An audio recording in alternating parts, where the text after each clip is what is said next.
Hey there, students. We are ready to talk about some behaviors of gases. We're going to look at ideal gases because we have been studying ideal gases.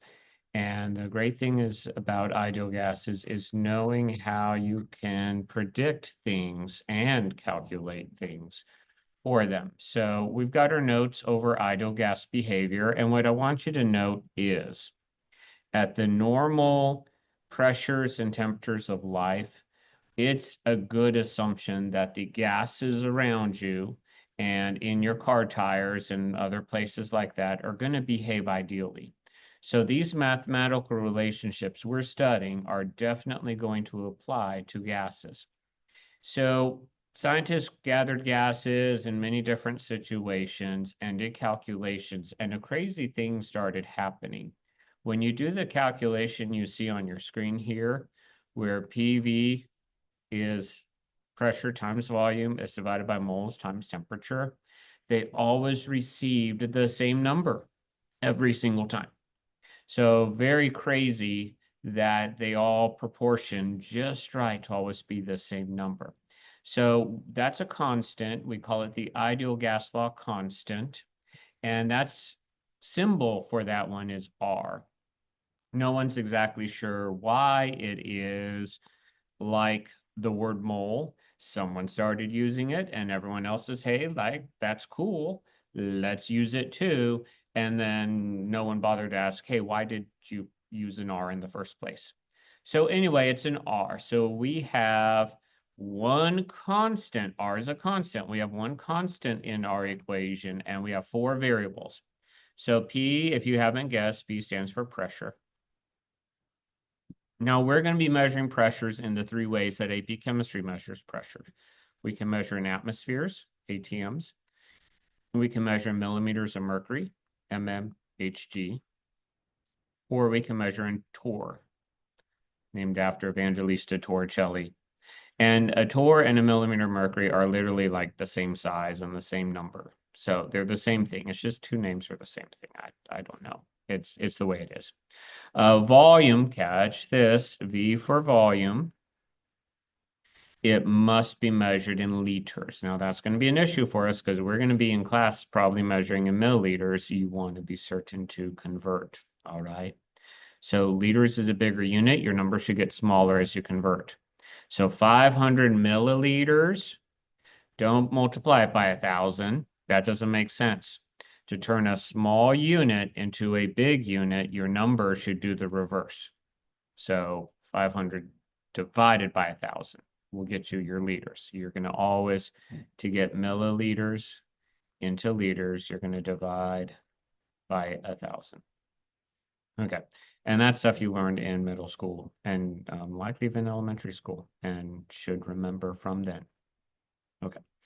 N is moles. Now, specifically why N? Because it's number of moles, but that's how you could write, number of moles, but that's, we don't normally say that. We just N is moles, okay?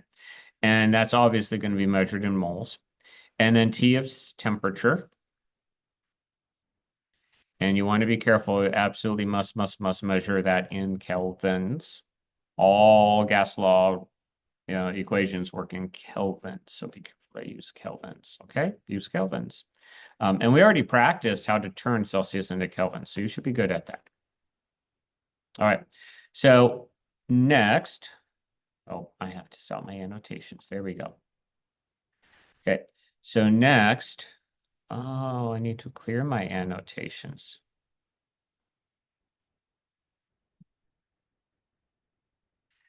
R, let's talk about R. R is a constant. I said it is a constant. It's always the same number, R. And then look at this. It's not the same number. Okay, well, this is something I want you to understand. Yes, please. I want that tool. Thank you. Why are we, will you, and on your formula chart, we have R's in three different ways. Why do we have three different values for R? We'll play the game of one of these is not like the other. What do all of these not have in common? Do you see it? That one's in atmospheres, that one's in millimeters of mercury, that one's in torrs. Because atmospheres and millimeters of mercury are different ways of measuring things, okay? So we literally are, R is the same, but we have different values of R because it depends on how the variables are measured. There we go. In other words, it depends on their units. Labels are super, super important all the time, but especially this unit. Okay. Now, the ideal gas law equation, when we say, here's the ideal gas law, usually it's written this way because then it fits on one line as you type it out. So just understand you absolutely 100% could use the equation I showed you up above. However, it usually on the formula chart, it's going to be shown this way. PV equals nRT, often said as Pivnert. So there you go. Okay, I want to, thought there was a button to erase all my annotations. Oh, well, here we go. Eraser fun. Before I move on to the next slide. That was weird. All right, so let's take a look at individual because this is often the case. Like I'm filling up my car tires. Okay. Why do I even need to adjust the pressure in my car tires? Because the temperature changes. And as the temperature changes, the pressure in my car tires change. And there is a specific number for your car tires, your vehicle tires to run at. It says usually on the inside of the driver door frame, it says what number they should all be inflated to. And that's the number you want. Like your car runs best when it's at that. So what you want to do is compare, okay, how's the pressure change with temperature?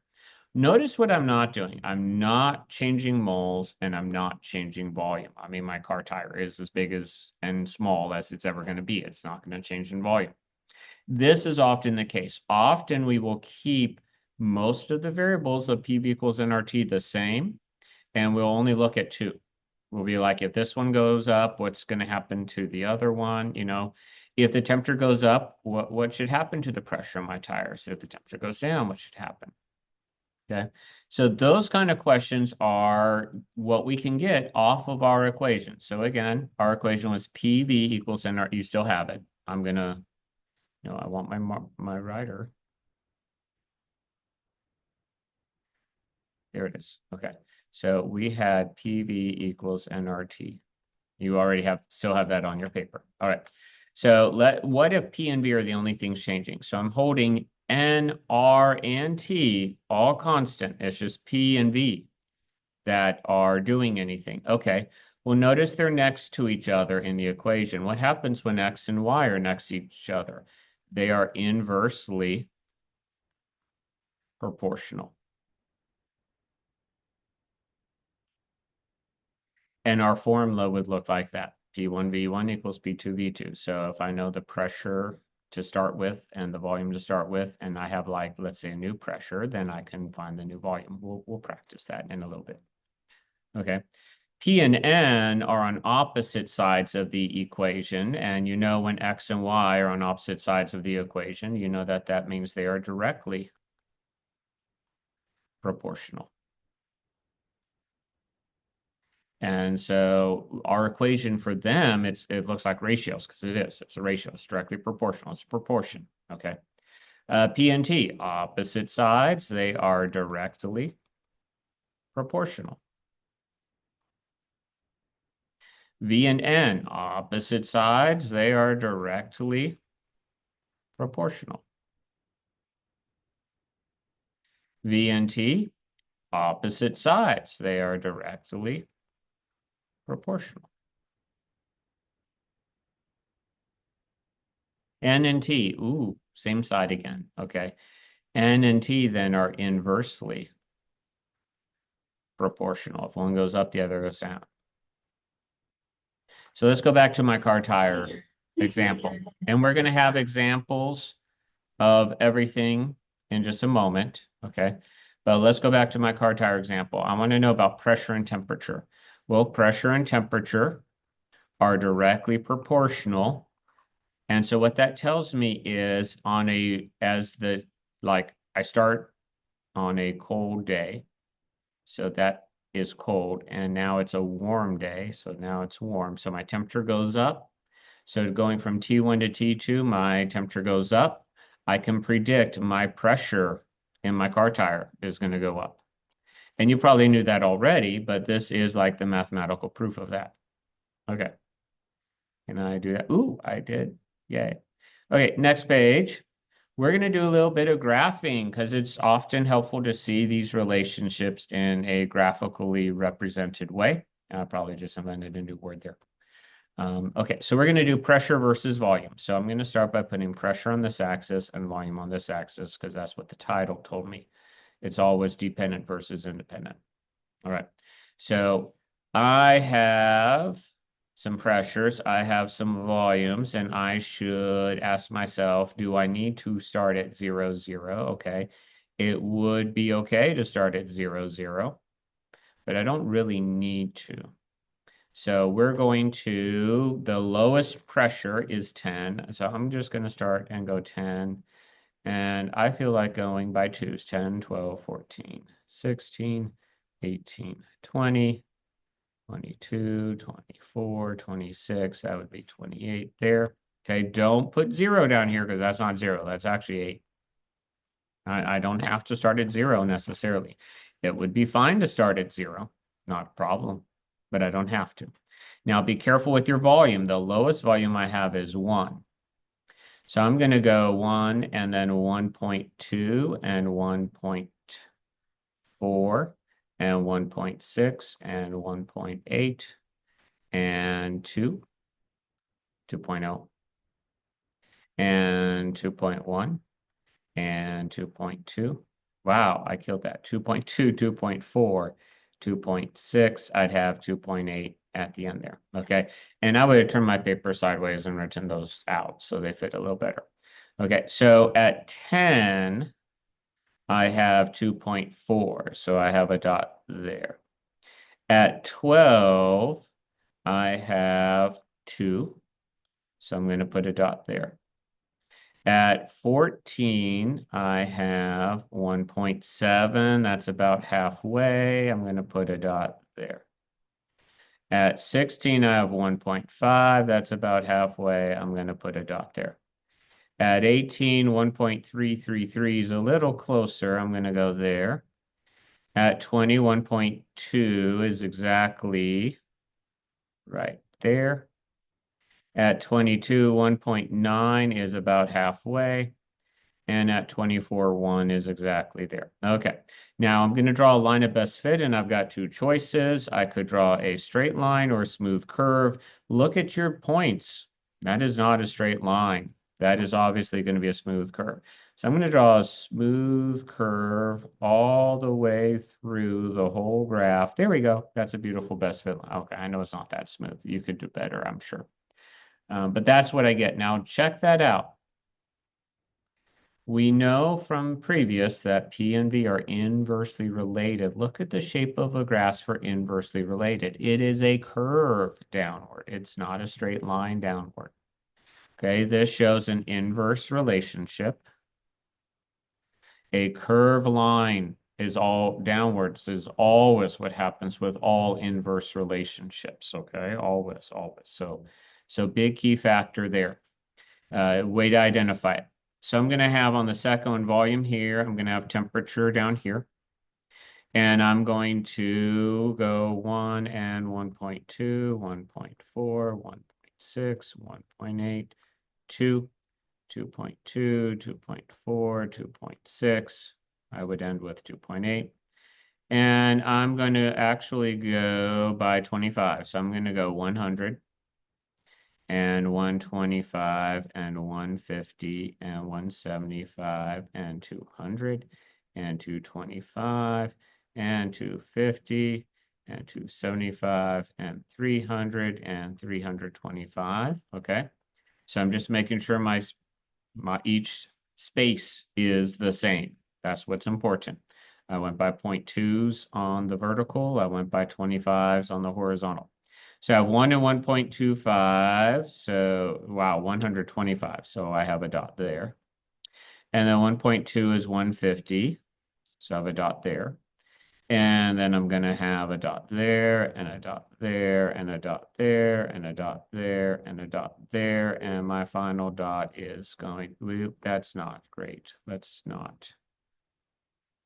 try again. I'm going to try again here. Okay, right there. Okay, so again, we have two choices for best fit line, straight line, or smooth curve. The data clearly shows a straight line, so I would take a straight edge like my ID that you should have, always, right? Put my little ID there and straight line it right on through the whole graph like that. Obviously, you can do better. So this graph shows a direct relationship. So you probably were expecting a straight line up for a direct relationship. As one gets bigger, the other gets bigger, but do check out the unusual. You probably did not expect that. An inverse relationship is never a straight line down. It is always a curved line down. So just be aware of that. Okay. Oh, I need to end annotations. There we go. All right. So we're about to do some demos. And I'm going to break away from this video and put in my demos so you can just sit back and watch. Let me prelude this first one. In this first one, I have a bell jar. And my bell jar is kind of a container that looks like this. And I'm going to have two balloons in it to start with. Okay, so something like that. And the pressure in the bell jar is going to be normal. A normal atmospheric pressure. And my balloons are going to be small. Now we're going to break and we're going to go to the video of me playing with my bell jar here and the balloons. And we're going to see what happens. And then we'll come back and we will continue working on these notes.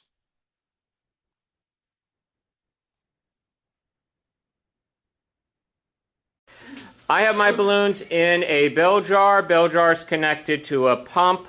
The pump is going to remove the air from the bell jar.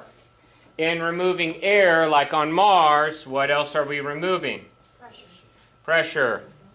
So I'm going to make the pressure where less? Am I removing it from inside the balloons? Just the outside. That's where the pressure is being removed from. So watch what happens to the balloons in response.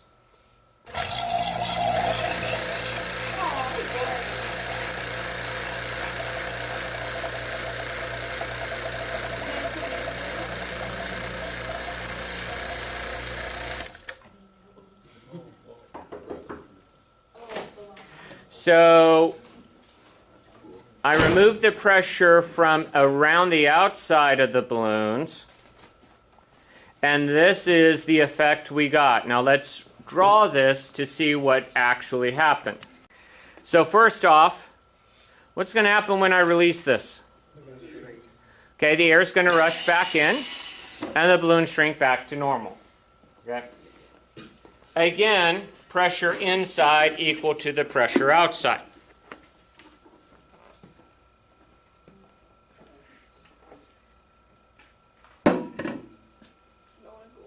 Easter is famous in the stores for a particular product. Peeps. I didn't know that. What are Peeps made out of? Marshmallows. Why are marshmallows light and fluffy? Because they're full of air. Yeah. Oh my god, yes, I am about this. Pink and purple are my favorite colors.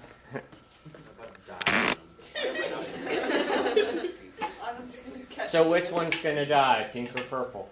Purple. Pink is better. We'll find out, won't we? Okay. Let me set this up a bit, though. Only gases are affected by pressure. I'm excited about it. So are marshmallows pure gas? No. Is there gas in marshmallows? Yes. So we do expect there to be a change. This is not for your grid. This is just for fun. Purple die. Okay. We do expect there to be a change. Do we expect it to be the change like we saw with the balloons? Well, let's find out. Come on, Pete. Come on, Pete. We have insomnia. Oh, purple wins. Look at that. Oh, purple just popped.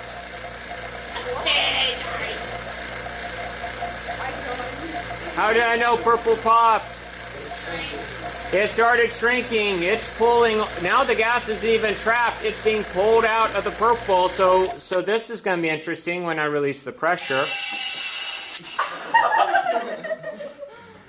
Yeah. So pink one? Yes. I pulled a lot of gas out of those peeps. So now when the pressure outside gets larger, squishes them back in. Now the peep itself didn't inflate all the way like the balloons, because what's in the balloon? Pure gas. Is a peep pure gas? No. It has gas pockets in it. So welcome back from watching the fun with the balloons and the peeps and the bell jar. Hope you appreciated that. Okay, we're going to draw the after in terms of what the balloons in the bell jar look like after I have made a change. Now, what change did I make? The pressure got down low. I'm not going to be able to, with that pump, get it down to 0. But the pressure got low. So we went from normal to low. If pressure goes down, what should happen to volume? Well, you saw it, right? The balloons got big. So I went from having small balloons to really, really big balloons going on there. All right? Okay, the next one I'm going to do with pressure and temperature. I have a soda bottle, 2-liter soda bottle. So here's my 2-liter soda bottle, and in it I have a thermometer, and I have on the end of it, I have a pump. And so the pressure is going to start normal, and the temperature is going to start about 72 degrees Celsius. No, not Celsius. That's in Fahrenheit. There's no way it would be Celsius. My bad. Okay, we're going to start about 72 degrees Fahrenheit, and I'm going to then I'm going to pump. And as I pump, I'm putting more and more gas into the bottle. So that's going to change the pressure. And if I change the pressure, how's that going to change the temperature? So we're going to pause a moment here, and you're going to see how the pressure changing affects the temperature changing.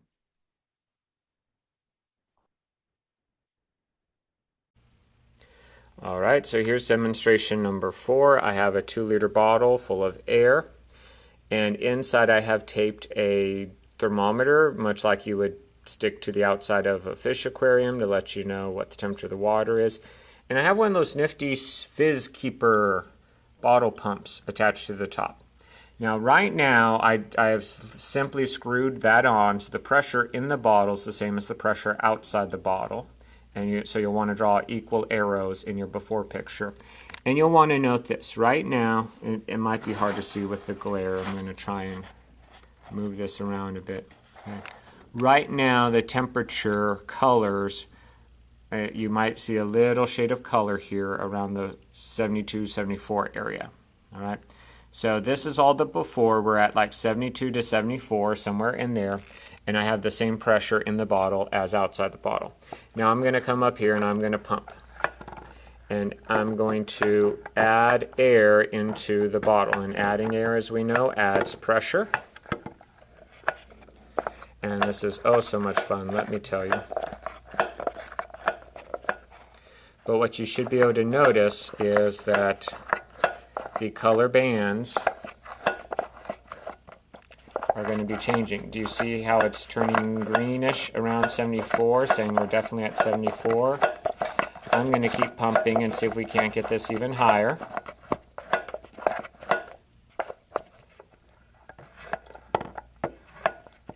It's not as easy to do one-handed. By the way, if I felt the bottle, like I would really notice that there is a significant amount more of pressure in the bottle than before. But I'm going to keep going.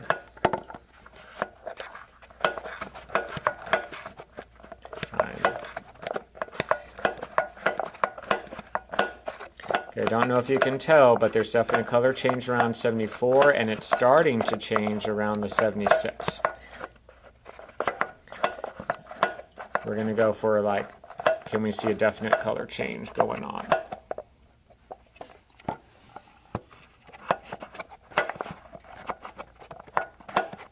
So maybe you can see it's starting to turn light brown around the 76 because I'm getting closer to 76.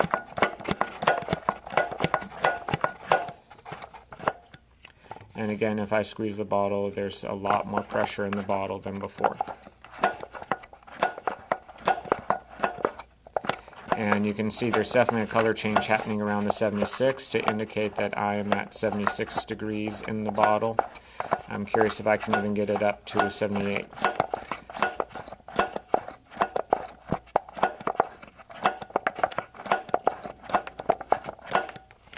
Okay, so anyway, you get the idea.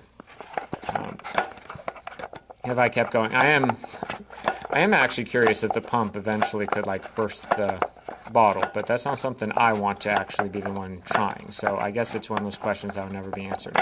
But notice the drastic color change now around 76 and starting to change around 78. So here's our after.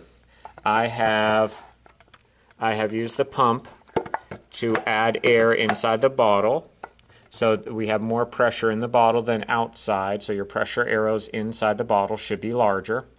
And I'm still using the same 2-liter volume the whole time, so volume's not changing. But what has changed? We went from the color being down around 72 to now it's very clearly up there at 76.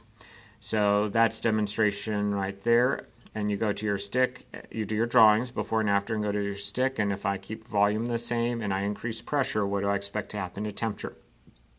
And you should see that it matches with what your observation is right here. So welcome back, and my drawing is actually going to be kind of boring on the after, okay? Hope you saw the fun you can have with an $8 bottle pump. So I have my thermometer, I have my pump, and I pumped it up a lot, okay? So what happened to the pressure? This time the pressure went up. It got high. We got high pressure inside that bottle. And what happened to the temperature? Started at like 72 degrees Fahrenheit, and we worked our way up to like 76 or higher Fahrenheit. And the longer I pump, the higher it would go. Okay, so what kind of relationship does that show? The pressure went up and the temperature went up. So that's a direct relationship. So I have empirical laboratory evidence of these relationships that we are saying. So these are the things you need to know. All right, my next one is actually kind of fun. I like this one. As much fun as it is to be mean to the peeps, this one's my most enjoyable one. I'm going to have a soda can. And soda cans start with a volume of 330 milliliters, because it says right there on the side. Now, my soda can is empty. There's no soda left in it. It is just air. So the gas is filling the can instead of the soda. So it's 330 milliliters. Now, the temperature, I have it on a hot plate. I'll kind of draw a hot plate here. Have it on a hot plate. It is getting, maybe put some like steam arrows. It is getting really hot. Temperature is very high. High. I believe my hot plate can get up to like 600 degrees Celsius, which is like 873 Kelvin. So really high temperatures compared to what we're used to. Okay, so now we're going to go to my can and see what happens to my can when I change the pressure, not the pressure, the temperature. And I'll see you back here in just a moment. So I have an aluminum can here, which has been sitting on my hot plate all period. So the gas inside is getting nice and toasty warm. Okay, so the solid can will not be affected by the pressure change, but I have a nice hot gas inside, and then I have this room temperature beaker of water. And I'm going to introduce my hot can into the room temperature beaker of water. And I can only do this once, so watch carefully.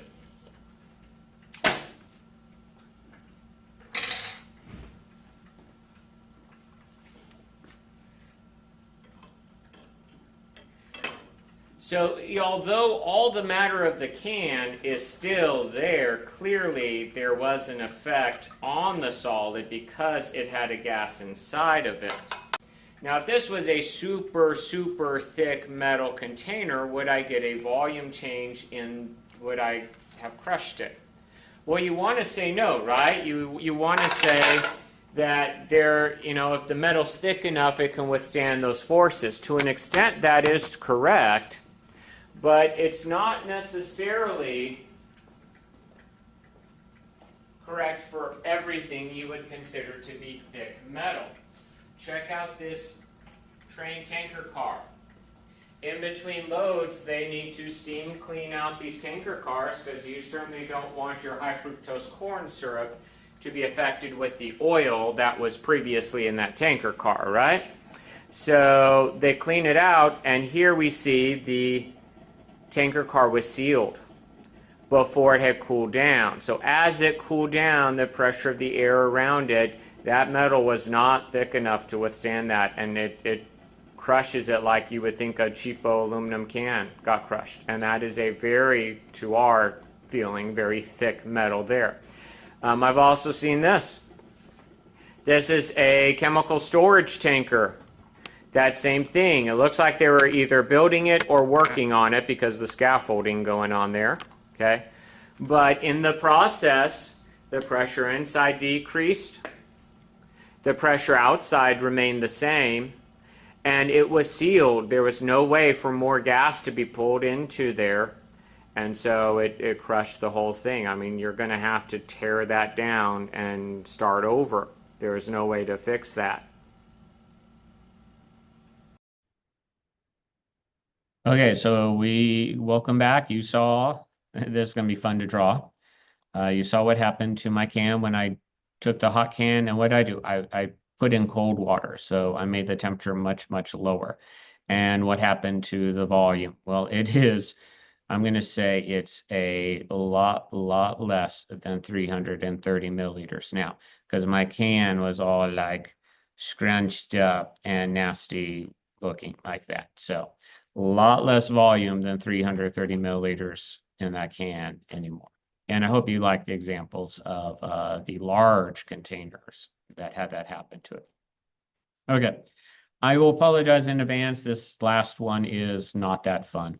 I have a balloon, and it's going to have a clothespin, and I've already have some gas in it.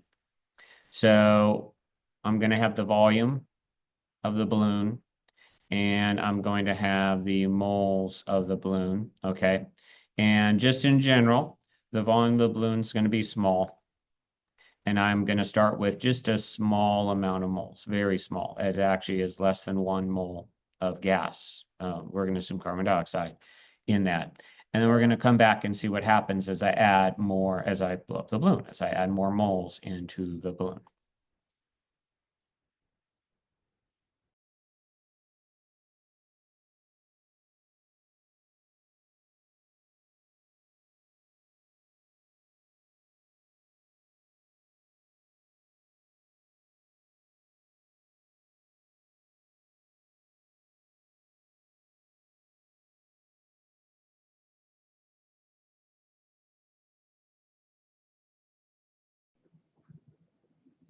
Okay, let's do some examples. My examples are not going to be as fun as last time. I do apologize for that. But we're going to do some examples. I'm going to start with, probably not get ahead of myself. I'm going to start with just blowing up a balloon. So we're going to call it a balloon of air.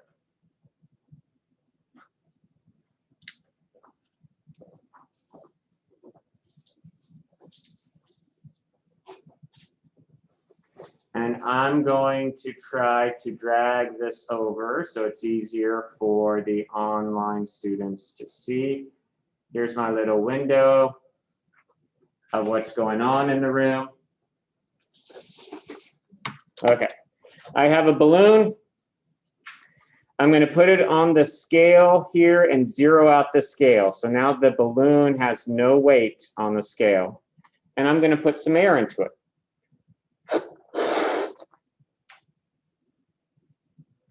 And I totally forgot to grab a clip. There they are.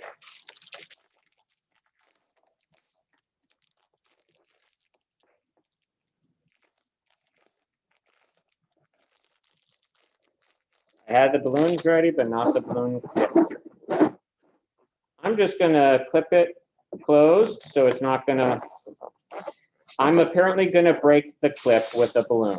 I literally just broke my clothespin with a balloon. Like, I don't know. It literally, like, exploded. Anyone wants a blue busted clip, you're welcome to it. Okay, I'm going to have to try again. Okay. Here comes an orange one. Hopefully the orange one doesn't break. Yay. Okay. So there on my balance, I have a balloon. We can see it online in the little corner there in the room. You can clearly see I have a balloon. We're going to just draw this. Now this is, for me, going to be kind of a smaller balloon. So we're going to draw it like that. And I'm going to read the mass right off the balance. That's why I like having it on the balance. The mass is 2.3 grams.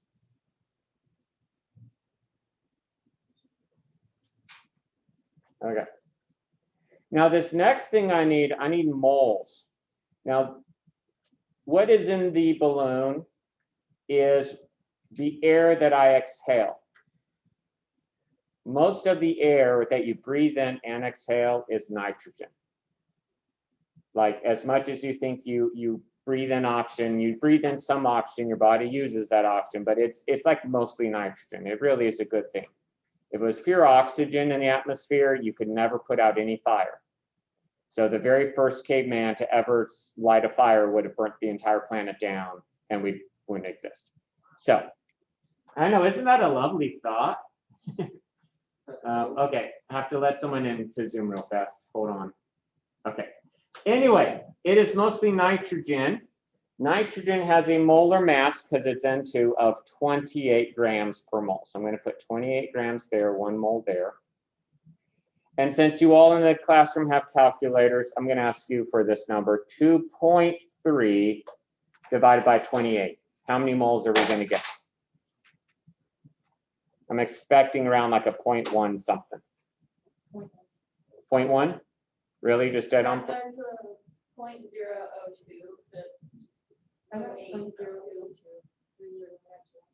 Oh, it's even less than. Okay, let's go with, hold on. My guess was off, 0.082. Okay, let's just call it that, 0.082 moles. Okay. Now, I also did not want to bore you with too much math here. So I have a ruler. I am measuring the diameter of my balloon. And in my super fancy, really old calculator, don't ask how old it is, it's what I used for my high school career, I have the equation for the volume. So right now, this balloon is holding 1,767 milliliters of air. 1,767 milliliters of air. Okay.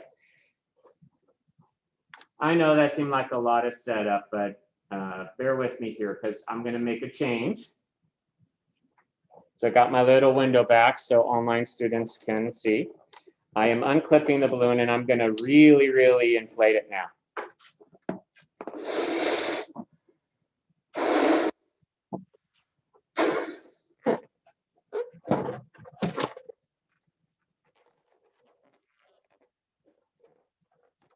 And hopefully I can get this to stay on the balance.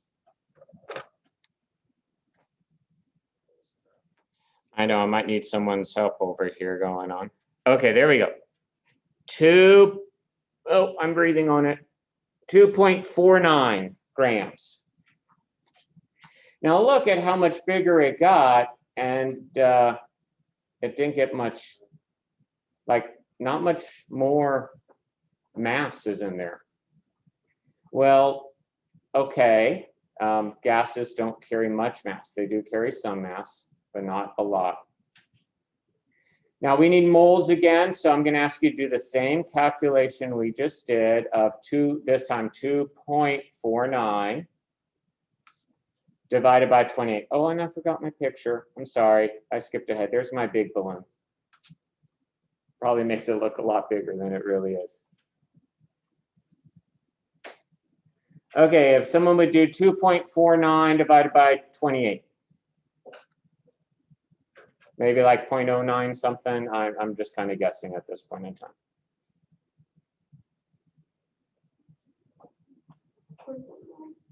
Sorry? It's 0.09. 0.09.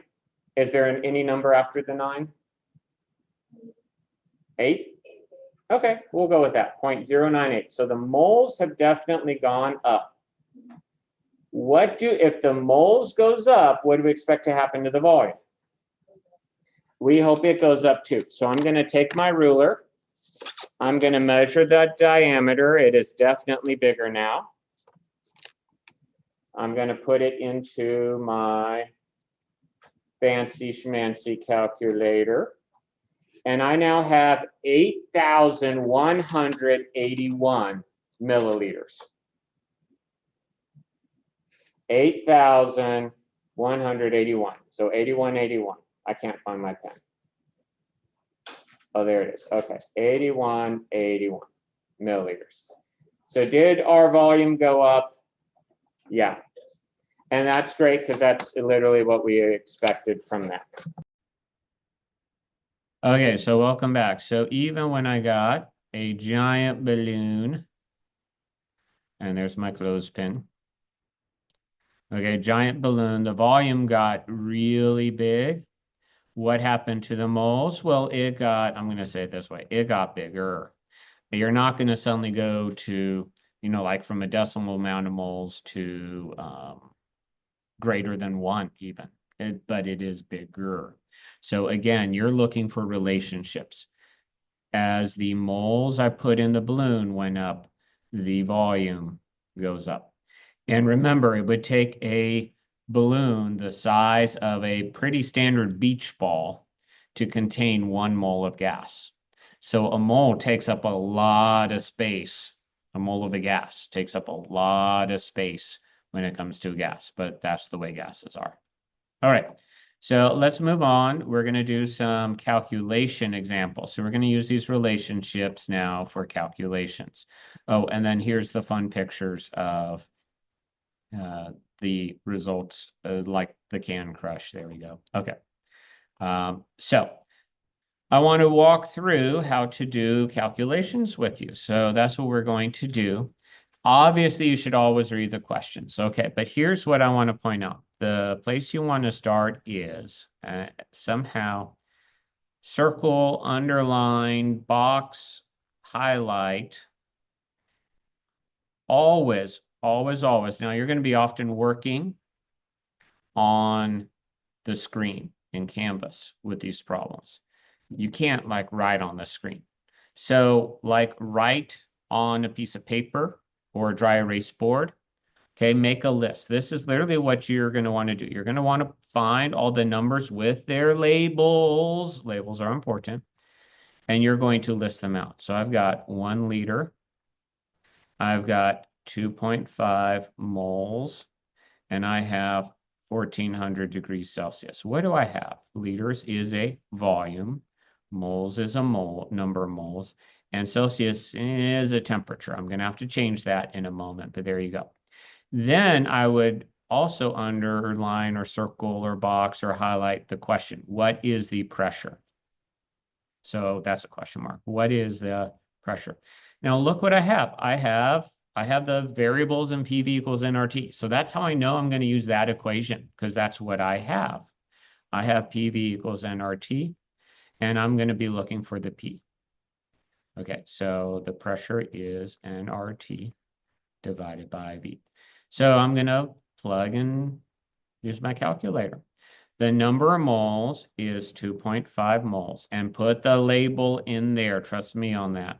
I'll get back to that in a moment. The temperature, oh, must be in Kelvin, so I'm going to add 273. So, and never let the temperatures really tell you your significant digits. So 1673 kelvins. Okay. Yes, I skipped R. We're going to come back to R in a minute. Volume must be in liters, and it is. Okay. So now let's check R. So I have moles, and I have Kelvin, and I have liters. So go back to the front side where we had the R's that are possible, and you'll see all three of them have that. So I get to pick whatever R value I want. It's okay. I'm going to go with 0.0821 liter atmospheres per mole per K. And check out the labels. Moles cancel moles, liters cancel liters, kelvins cancel kelvins. The labels are your only guide to let you know you're doing this correctly. So please include the labels the whole time. They are your friend. You want them around. They will help you. Okay. The kelvins, if I was like, oh, wait, I have a Kelvin and a Celsius, that doesn't work. Like, that's my only warning that I didn't convert to Kelvin. I want to be sure I do that, and it tells me that. So please, please, please do that. All right.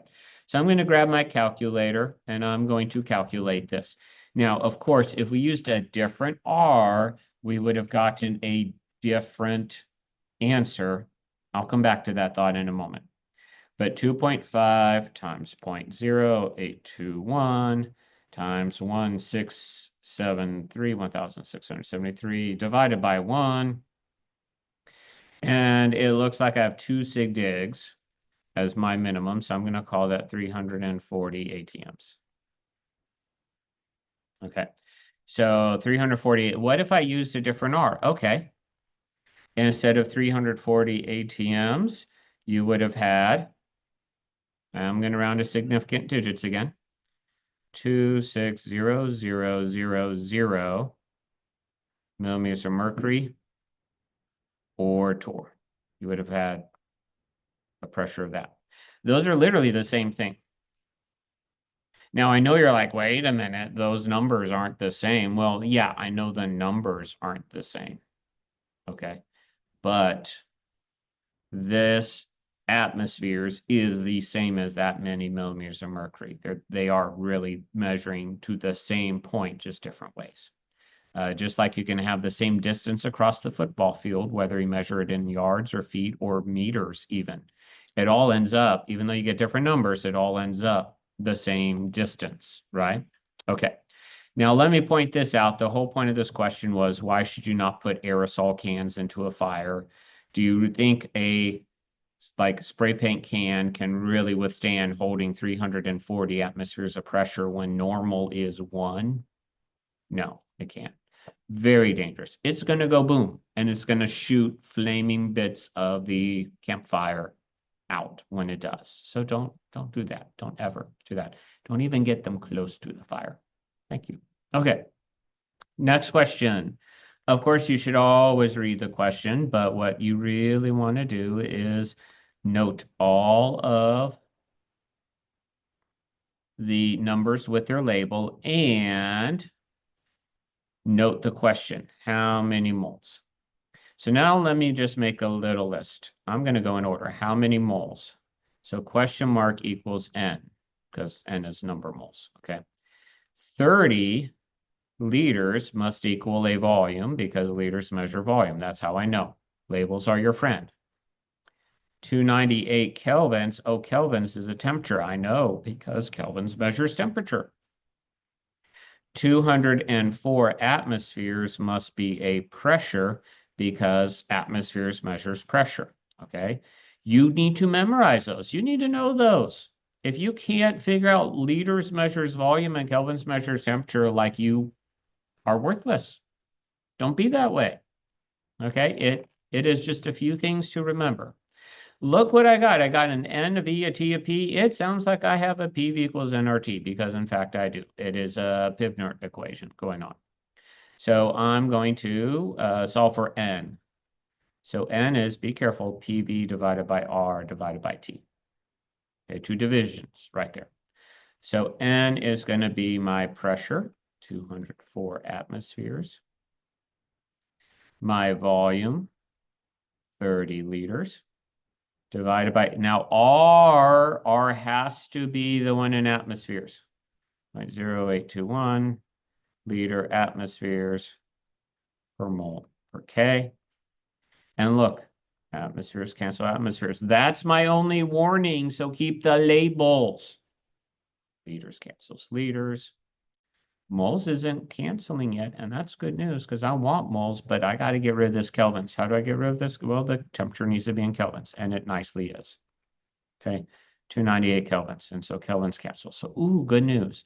Moles is the only label that hasn't canceled. So again, I don't have a choice of R this time. I would be incorrect to use an R other than the one I put there because the atmospheres needs to match the atmospheres. Now, a reminder, you're dividing twice. You're dividing by 0.821, you're dividing by 298. Divide, divide. Okay, do that in your calculator. So my number of moles is, and let's see, I'm going to round, those all have 3 sig digs. I'm going to round to 3 significant digits. Oh, I have 250 moles, and that's not 3 sig digs. So scientific notation to the rescue.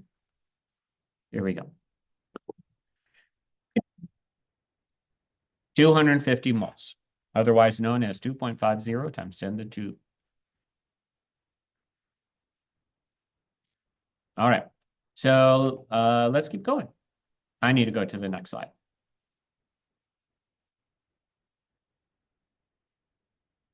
There we go. All right, so on this slide, I am doing the same. I'm going to do the same thing. So you should read the question, obviously, but I'm going to circle the numbers with their labels. And I'm going to circle the question. What is the new volume? Okay, so let's make a little list. I'm just going to go in order. 500 milliliters. Well, milliliters is a volume. I have a problem with that, but we'll get back to that. Okay. 770 millimeters of mercury. Well, millimeters of mercury is a pressure. You better know that. 550 millimeters of mercury is a pressure. And I am told question mark on volume. Ooh, do you see what I have? I have 2 V's and 2 P's.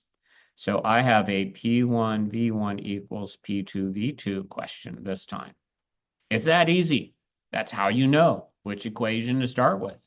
You look at what you're given. Now read it carefully. Be sure they connect. This is in fact my V1 because I'm reading the question carefully, and this is my P1. This is my P2, and I am asked for the new volume, so that'd be V2. Now, before I begin, I can't use milliliters. I'm going to convert 0.5000 liters. That maintains my significant digits. Okay, I'm looking for V2. So to get V2, I'm going to take P1, V1, and divide by P2. So I'm going to take 770 4 sig digs. And I'm going to multiply it by 0.5000 liters, 4 sig digs. And notice the labels. Keep the labels. You hurt yourself if you do not put the labels. Okay, and then the pressure, the new pressure, P2, is 550 millimeters of mercury. And this is exactly what I wanted to check. I did it right because the millimeters of mercury cancel. Liters is my label, and I'm looking for volume. And volume must be measured in liters, so I'm good. Okay, so I'm just going to calculate here. I'm going to take 770 times 0.5000, all those fun zeros. I like zeros. I like giving zeros. Don't bother turning in your work. Let me give you zeros. Okay, now I want 4 significant digits. So 0.070. So 1, 2, 3, 4 liters hasn't canceled. That's my label. There we go. 0.7000 liters. So don't know if you've ever done this, but if you have a lot of air in a like shampoo bottle and you put in your checked bag, when they don't pressurize the baggage area, which all those things of like people like living or I don't know, hopping aboard a plane and sneaking through the luggage area, like they don't pressurize it. You're gonna be hurting. They don't heat it, they don't cool it, you're gonna be hurting. Okay, which is also like in part why you should put pets through that. They say pets live through it, but do you really want to? Okay. Anyway, your bottle is gonna pop open. Usually the lid pops off, and then any shampoo left in it's gonna squirt out all over. So always deflate your bottles before you check them. Put them in zipper baggies, and then if they explode, you only lose. I went to Europe and a couple of the girls in the group didn't do this and they ended up getting their luggage after the trip and opening it up once we got there and there was shampoo like squirted all over all of their dresses. And they had to like do laundry first thing when you arrive in Europe, which sounds so much fun, doesn't it? Right? Okay, let's move on. So again, you should read the question. I'm going to circle numbers and their labels. And I'm going to look for the question, how many moles? Okay, let's make a little list here. 10.8 moles. Well, that's obviously in moles. Moles is moles. That's really handy, right? 5,000 with a lot of significant digits. But, ooh, millimeters of mercury, that tells me it's a pressure. And millimeters of mercury, that tells me it's a pressure. And I'm asked how many moles. So look what I have now. I have N and P. Okay. And so I have a situation now I want to read carefully, but yes, this is an N1, P1, P2, N2 situation. Okay, and our formula for that, okay, what I gave you was P1 over N1 equals P2 over N2. If you accidentally flip both of those, no big deal. You get the same answer because it is still the crisscross, or sorry, cross multiply divide or bat and ball or butterfly. And they come up with all crazy words for it. And I don't understand why. Just, you know how to handle ratios. Do it. Okay. So pressure one is 5,000 with lots of sig digs, millimeters of mercury. Moles one is 10.8. Pressure 2 is 2,250 millimeters of mercury. And I'm looking for moles 2. Now check this out. This is cool. My millimeters of mercury cancel. So my answer will be in moles, and that's what I wanted. All right. Also check this out. I have lots of sig digs. So when we round to sig digs, we're going to go to only 3 because that's what my moles tells me to do. But I'm going to cross multiply and then divide whatever, however you want to say that. I'm going to take my 10.8 and I'm going to multiply by 2,250. And I'm going to divide it by 5,000. And I'm going to round to 3 significant digits. So X, which is N2, the number of moles at the end, the new moles, okay, is 4.86 moles. Okay, so your label's still your friend. It's a simple calculation, but labels are still your friend. If you had put millimeters of mercury up here, millimeters of mercury down here, they would not have canceled. They would have multiplied. You'd have millimeters of mercury squared. The labels are your guide. You are doing it correctly. So if you don't include the labels, you're hurting yourself. And I don't feel sorry for you. Okay, that's a stupid move on your part, but it is a valid move. You can be stupid. It's okay. No one will stop you. All right. We're going to move on to some new questions.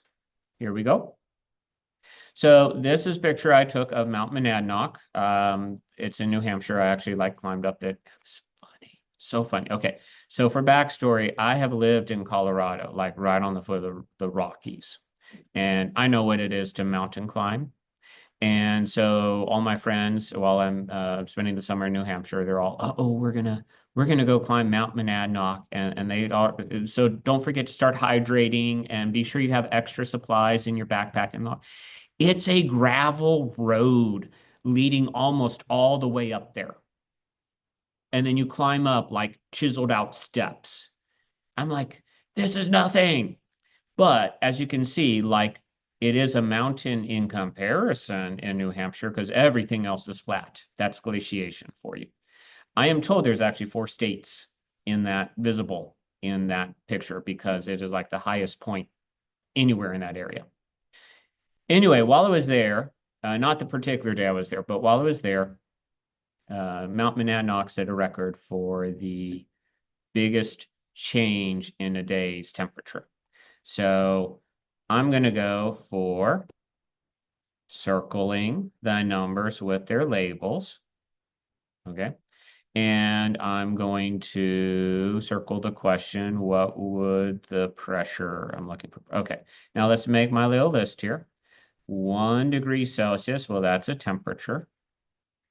30 degrees Celsius, that's also a temperature. And I should already, you should be like, wait, you can't use Celsius. Okay, I can't. And then 42.1 PSIs. If you didn't know, PSIs is the American way that we measure pressure. And it's not one of the 3 we're going to use in class, but I wanted to throw it in here just so you could compare and see how it's used because it works the same. Okay. And I was asked for a new pressure. So I have 2 temperatures, 2 pressures. Oh, okay. So it must be P1 over T1 equals P2 over T2 because that's all I have information for. It's that easy to find your formula. That easy. Okay. Now, first temperature, read carefully. First temperature goes with first pressure. Second temperature goes with second pressure. Okay. And I need these in Kelvin. So we'll come back to that in just a moment. But pressure 1, 42.1 PSIs divided by temperature 1 is 274 kelvins because I'm adding 273. Okay.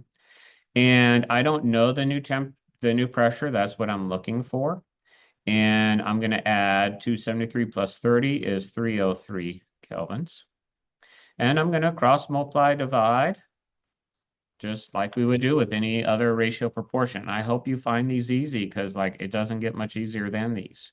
Just be sure you do it correctly and note kelvins get to cancel kelvins and I get PSIs, which is what I want. I'm wanting a pressure and PSIs is a way to measure pressure. So 274 well, no. Yes. Okay, so 42.1 times 303 divided by 274 gives me, and I'm going to round to 3 significant digits. Okay, it's 3 in everything, but don't necessarily always look the temperature. Okay, look the pressure. 46.6 PSIs. So these Jeep tires that the park ranger who accidentally parked their Jeep at the top of Mount Monadnock during this temperature change, they started with 42 PSIs, they're ending with 46 PSIs. Is any damage going to happen to those tires? No. Now, if you did not use kelvins, you get a very different number. You get something that's like 1,200 PSIs. That should tell you I did something wrong. That's a huge difference. Okay. Number wise, it's a big change to go from 1 to 30, but in the scale of kelvins, it's only going from 274 to 303. That doesn't seem as big a change. And so please, please, please use kelvins. Please use kelvins. It's all these laws are proportional to kelvins, not Celsius. The Celsius change is just going to seem bigger than it really is because it doesn't have the right 0 mark. Please be careful. All right, moving on. I know you were thrilled by my whole college days in New Hampshire. What is the fully inflated volume? Okay, so I've done the things I've always been doing. I have 8 liters. That must be a volume. I have 0.350 moles. That must be in moles. I have 1.20 moles. That must be in moles. And I am looking for a volume. Okay, so I have a V1N1 equals V2N2 situation. So read carefully to know which goes with which, but this is a V1, that is a VN1, that's an N2, and that's a V2. It doesn't have to go in order. Like over here, it didn't go in order. So read the question carefully to know what's the beginning and what's the ending. Okay, volume 1, 8 liters. Moles 1, 0.350 moles. Volume 2, that's what I'm looking for. And moles 2, 1.02 moles. And ooh, goody, my moles cancel, leaving me with liters. And I'm going to cross multiply, divide. And so I'm going to take 8 times 1.2 divided by 0.35. Now I'm going to go 3 sig digs because that's what I have for all of these. 3 sig digs. That worked out really well. I'm looking for volume 2. It would help if my calculator actually calculated. 27.4. Now be careful. Liters. 27.4 liters. Because that's the label that didn't cancel. So there we go. Okay. All right. We are very close to finishing all of our examples, but if you didn't notice, I did want to give you one of each. So that's what we're up to. So if I spilled the beans there, oh well. Okay. So I've got that, and I've got that, and I've got that. And what was the original temperature? Ooh, this is going to be interesting. Here we go. 25.3 liters. Ooh, that must be a volume. It's liters. Negative 10 degrees Celsius. I can't use that, but it is definitely a temperature. Okay. And I have 11.8 liters. Ooh, that's a volume. And I am asked for the temperature. And since it says original as in starting, I know that must be a T1. Hope you caught that. Okay. So here's my equation. V1 over T1 equals V2 over T2. Okay. This must be my T2. And what was the volume? Originally, the volume originally was the 25, and the volume after cooling, you've got to read the questions carefully. Like, I know what problems you're going to be faced with on your practice. Please read the questions carefully. All right. So let's plug and do some math here. 25.3 liters divided by, I can't use Celsius, right? I'm going to add 273, which is 263 kelvins because it's negative 10. And if you ever put a negative for a temperature, that is most definitely a warning. Don't do that. Okay. 11.8 liters and X. And I'm going to cross multiply divide. That's the beauty of these. You love these, right? I mean, this brings back all sorts of middle school, possibly even elementary school. I recall doing this in elementary school, just saying. 1.3. So I'm going to round to, okay. I'm not going to worry about the temperature number so much. So 3 sig digs, 3 sig digs. So let's go to 3 sig digs. 124. 124 what for the volume? Liters. Okay, now whoa, no. My goodness. I hope you were screaming at me saying I did it wrong because liters have canceled. It's not liters, it's temperature. Okay, so the temperature. Okay, look at what happened. The volume went down. I would expect the temperature went down. And yes, in fact, it did. So it's a great way to check your work. At least, are you heading in the right direction? So there we go. Okay, temperature. Oh, I shouldn't say T. Hope you were yelling at the screen again. Kelvins, that's okay. That's supposed to be K for kelvins. Okay, there we go. 124 kelvins is the... I did it entirely wrong, didn't I? My goodness. You all need to say something earlier. What did I do wrong? I just solved for the wrong temperature. My goodness. Okay, here we go. I'm sure in class I certainly wouldn't make that mistake again. Right? This is 263 kelvins. There we go. And I want to know this one. Okay. Now let's predict. Volume's going down, temperature should go down. So X is actually should be bigger than 263 kelvins, now that I have my equation sorted correctly. My goodness, I had some issues with this one. Okay. 3 significant digits again, so 564 kelvins. And is that going to make it go down? Yes, it is. So there we go. That finally feels right to me. Finally. Okay, last question. I have a number with its label, number with its label, number you should read. And I'm looking for how many moles of propane gas at this temperature. Okay, so I know moles is N, and the way the question's worded, this my original N. And I have 27 degrees Celsius, and that's my temperature. And I have 315 degrees, 0.0 degrees Celsius, and that's my temperature. And I'm asked for the moles. So if you read carefully, it is in fact, that's T1 and that's T2. Okay, now be careful. N1 T1 equals N2 T2. It's a different equation. Okay, I'm going to solve for N2. So N2 is N1 times T1 divided by T2. So I'm going to take 137 moles. And I'm going to take, I can't use Celsius, can I? I'm going to add 273. So that's going to be actually 300 Kelvin. And then I need temperature 2, which again, I can't use Celsius. I'm going to add 273. So I have an 8, and a 5. And I'm hoping I did that correctly. I'm pretty sure I did.